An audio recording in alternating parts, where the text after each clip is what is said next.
Hello, everybody. Welcome to the ONERECAP interview. My name is Chris Twiest. Today, I'm joined with Niek Boevink. And without further ado, I also like to welcome our guest, David Cottingham. How are you doing, Dave? I'm still here. I'm in my office at home, like everybody else is in their kitchens or their offices at home, right? It's all good.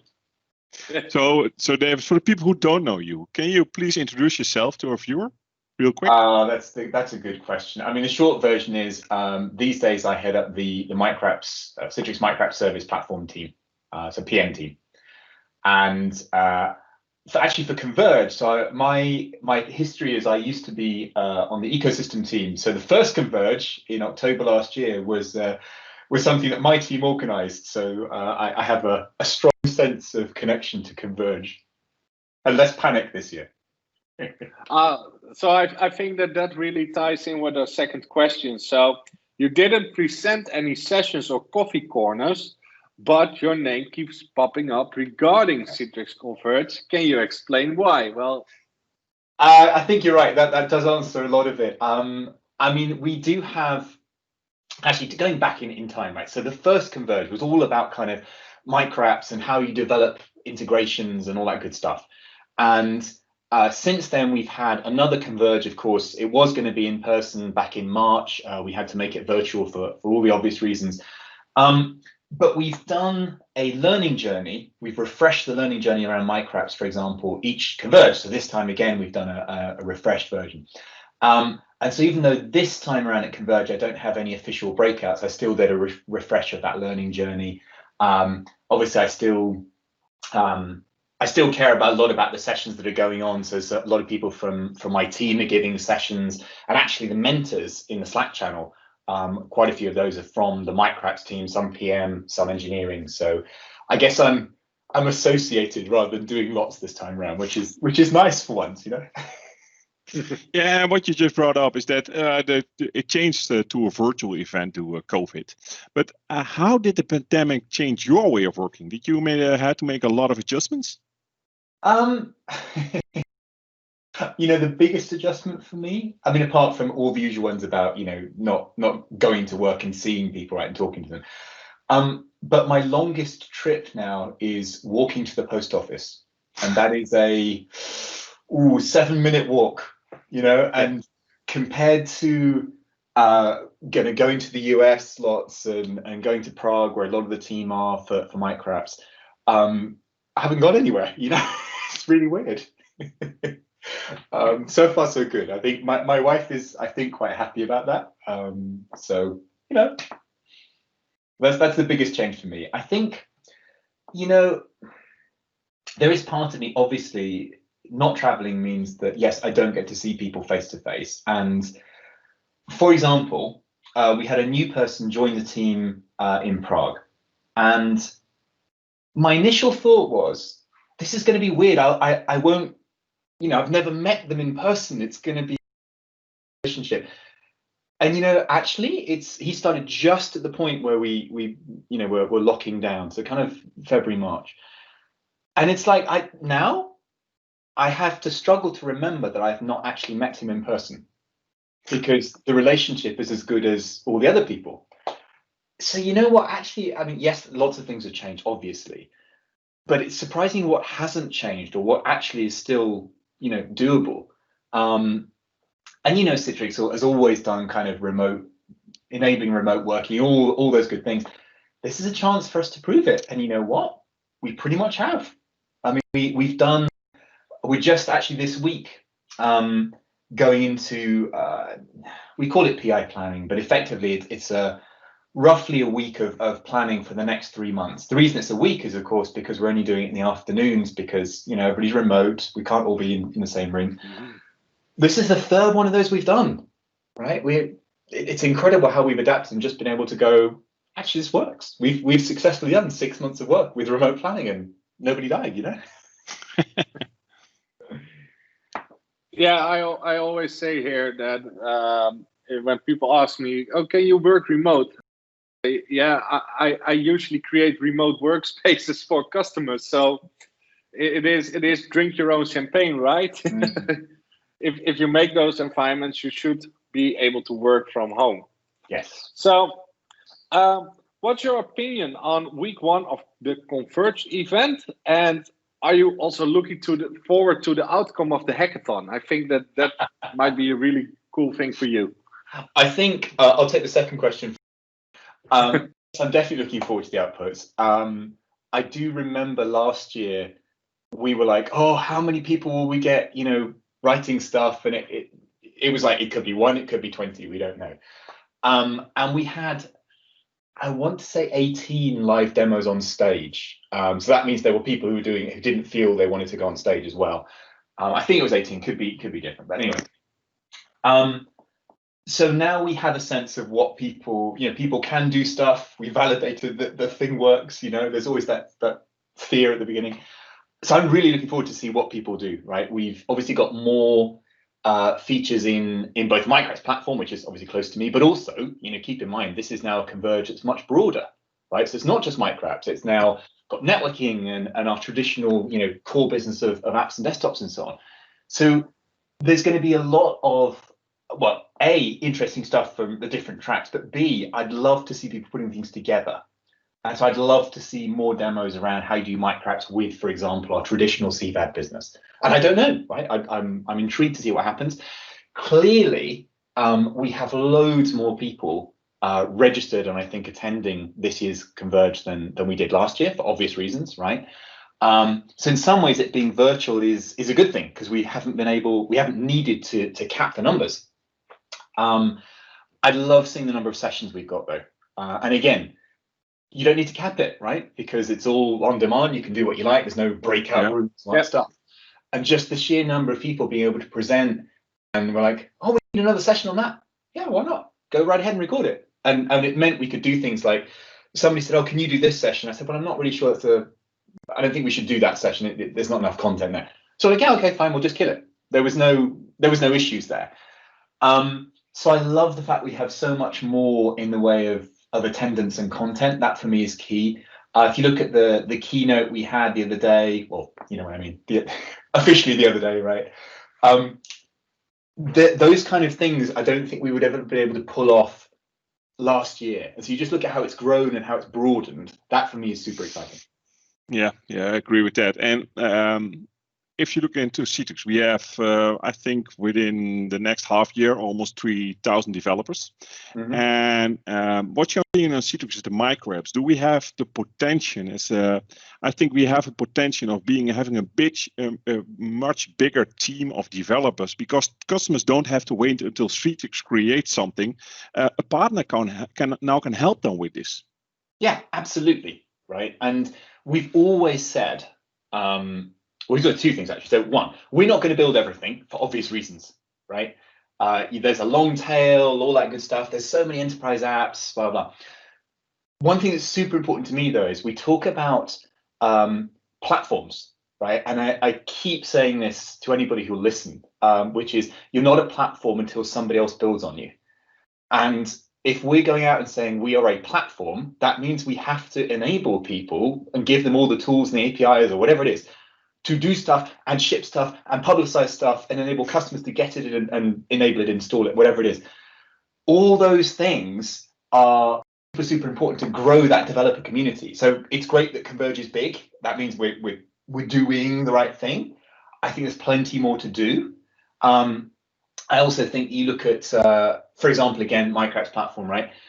There's a lot more to do there. Right, it's good, it's getting better, there's a lot more to do. You look at our traditional businesses, again, there's lots more to do. So in the right direction, and yes, you're completely right, we will increase the number of developers because we enable people outside. I just think we're quite early on our journey to enabling people outside, really. If you think it's only been a year since the last Converge, I think the first Converge was the point where we actually put a line in the sand and said, we really do care about external developers and we're going to put money into this. And you can see it's not a one-off because we're now doing the third one, right? And it's grown and that's great. So if you like, Converge is a great forcing function because we can go around the team and say, guys, Converge, the next Converge is in 6 months time, whatever it is. What are you going to do to make life better for developers? What are you going to announce? And it pushes people to start thinking about that. Cool. So almost 15% of all sessions at Converge were presented by Dutch people. No other country has delivered such an amount of presenters. What are your thoughts about that? What are my thoughts about that? The Dutch invasion of Converge. Well, I mean, the cynic would say, well, the Dutch clearly. No, I mean, I think you see that in all sorts of ways, right? You see that in CTPs, in terms of how many CTPs there are that are Dutch. You see that in things like just partner activity, right? And I know I'm very biased towards microwraps, right? But Chris, you and your team were instrumental in some of the things that have been going on recently around customer references that we've got for microwraps, right? That to me is another great example of there is huge demand in the Netherlands for this kind of thing. So it may be a comparatively small country, but there is a huge, very, very concentrated tech sector and lots of demand for this kind of thing. So it doesn't really surprise me that we've got a lot of people at Converge or presenting at Converge that are Dutch. Good thing personally, but it doesn't surprise me. Great to hear that. So if you look at the first Converge last year, I think there were about 50 people who attended, and we now have, I think, 60 or a little bit more presentations. So it seems that there are more presentations than attendees there, like the first year. Where do you think that this is going to end? We have now 3,000 attendees. So next year, 5,000, or what's the next step? Well, so actually on the first Converge, I think we had a total of about 110, but clearly there were quite a few from within Citrix as well. So depending on what you're counting there, yes. Look, where we end up, I think, well, multiple thoughts. One is, back in March, we were saying we were going to host a Converge in Prague and a Converge in Bangalore. And so I hope, let's see middle of next year, but I hope we'll be able to do something like that where, let's say, yes, we had a total of 5,000, but let's say it's split across 2 places or something like that. So I would expect to see us doing bigger in-person events, but probably not 5,000 people in one place. I don't know. Don't hold me to that. But clearly we want to do regional. That's why we're going to do that this year. You see, there's a lot of actually attendees from India registered to this Converge. And that tells you, things like Bangalore, there are thousands of developers, obviously. And we're seeing a lot of interest there. In terms of just more generally, I think, well, back at Converge 1.0, right, we did a kind of recap. And we've recently participated in an SAP developer conference. I'm struggling to remember the title, whether it was, no, anyway, it doesn't matter. There was an SAP developer conference that we went to and presented a joint solution with SAP on stage. It was great. And the number of developer attendees there was, I want to say like 20,000 or something. It was enormous, right? And we said, look, this is where we have to aim for. Now, that's a long way away, But aim high. But if you go from 100 one year to 2,000 the next year, this is not supposed to go at that point, right? And also clearly the 100 was around microwraps, and we have, as I said, broadened it out to all the Citrix products this time around. So I think that will help as well. So future, look, bigger, more sessions, yes, definitely. We've always said we want it to be big in this, right? Because again, it's about saying we need to treat this as seriously as we treat other big events that Citrix organizes. It's not either or. It's not like Synergy or Converge. We want to do both, right? Because developers, as we said earlier, developers are this really important constituency that we've not traditionally as Citrix in the past really gone and interacted with. We've had some, right? But we've typically not talked to, evangelize, whatever, really catered for developers, more admins. And now we have to go and change that. So would it also mean that you're going to expand Converge even further, like saying development on the share file platform, the content collaboration platform, for instance, and that kind of stuff? Yeah, absolutely. Look, and for me, again, I go back to that whole platform thing, right? we want other people to build on the platform. And so, yes, why not? We know we need to do a better job at exposing some things for some of our products that we have, that we don't expose today. Bear in mind things like the content platform and just workspace in general, right? We want to bring our things together to form more of a solution. And that's obvious, right? Of course we do. As we do that, we need to provide extension points for people to put things in or to get data out or whatever it is. Look at analytics, right? And the idea of wanting to be able to consume analytics from other places. Those things it's all about APIs. It's not, this stuff isn't conceptually hard. It's just actually making it happen is hard. And that's cool to not only want to get more developers on board, but also give more and more platform space. So that's great.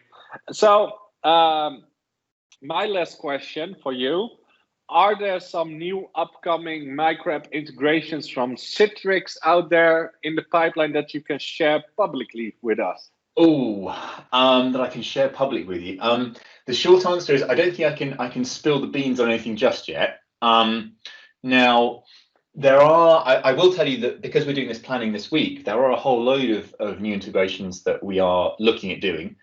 And I think what would be good to emphasize is you look at we could do like individual integrations, right? And that's kind of nice, but actually we want to do solution-based ones. And so you're probably familiar with the back to office kind of solution that we announced based on Podio and integrating that with the MicroApp platform. Expect us to do more in the kind of that, here's a bunch of integrations that all fit together to give you something that's, tied together and useful versus, well, here's one integration, here's another one, and here's another one, but they don't really, like, why would I use those three things? I don't know. So that for me is important.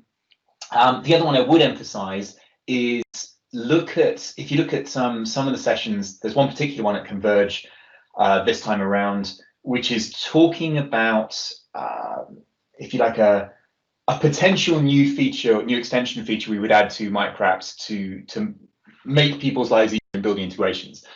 The reason I'm caveating here is because I don't want to give you the full title and then have to give you the full legal disclaimer, right? So, but you can find it. Yeah.